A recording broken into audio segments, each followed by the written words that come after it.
ஓ முருகா! வெற்றிவேல் முருகா! வேலுண்டு வினையில்லை, மயிலுண்டு பயமில்லை.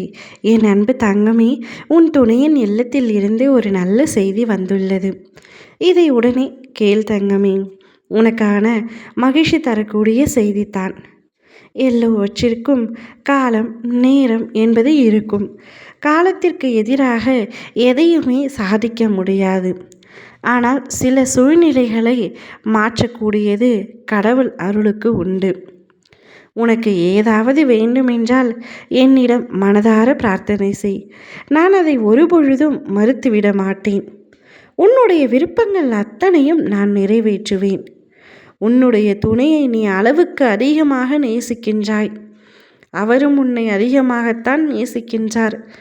ஆனால் ஏதோ ஒரு காரணத்திற்காக உங்களுக்குள் ஒரு மன வருத்தம் எப்பொழுதும் இருந்து கொண்டே இருக்கின்றது.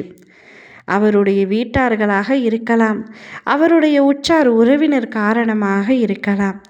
யாராவது ஒருவர் மூலம் உங்களுக்குள் மனக்கசப்பு வந்து கொண்டே இருக்கின்றது. கவலைப்படாதே. நீ விரும்பிய உன் துணையின் இல்லத்தில் இருந்து ஒரு நல்ல செய்தியை உன் செவிகளில் நீ கேட்கப் போகின்றாய். அச்செய்தியால் நீயும் உன்னுடைய குடும்பமும் மிகுந்த சந்தோஷம் அடைய போகின்றீர்கள். ஒவ்வொரு நாளும் விடியும் பொழுதும் இன்று வழி பிறந்துவிடும், நாளை வழி பிறந்துவிடும் என்று தான் நீ விடுகின்றாய். ஆனால் பிறப்பது என்னவோ புது புது வழிகள்தான். இருந்தாலும் வாழ்கின்றேன் வழியோடு நீ என்னிடம் சொல்கின்றாய். இனிமேல் உனக்கு வழிகள் பிறக்காமல் புது வழியை நான் உனக்கு அமைத்து தருகின்றேன்.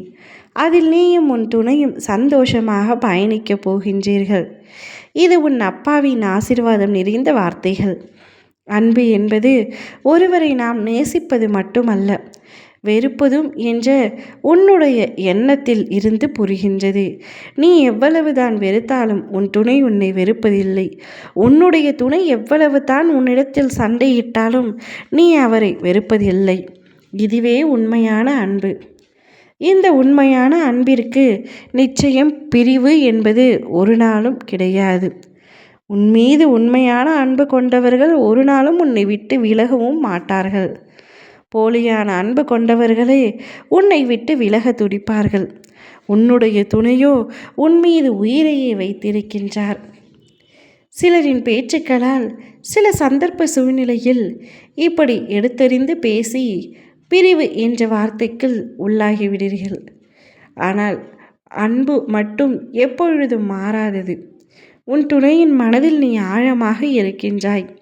அதை உன் துணையின் வீட்டாரும் புரிந்து கொண்டு உனக்கான நல்ல செய்தியை சொல்லி அனுப்பியிருக்கின்றார்கள்.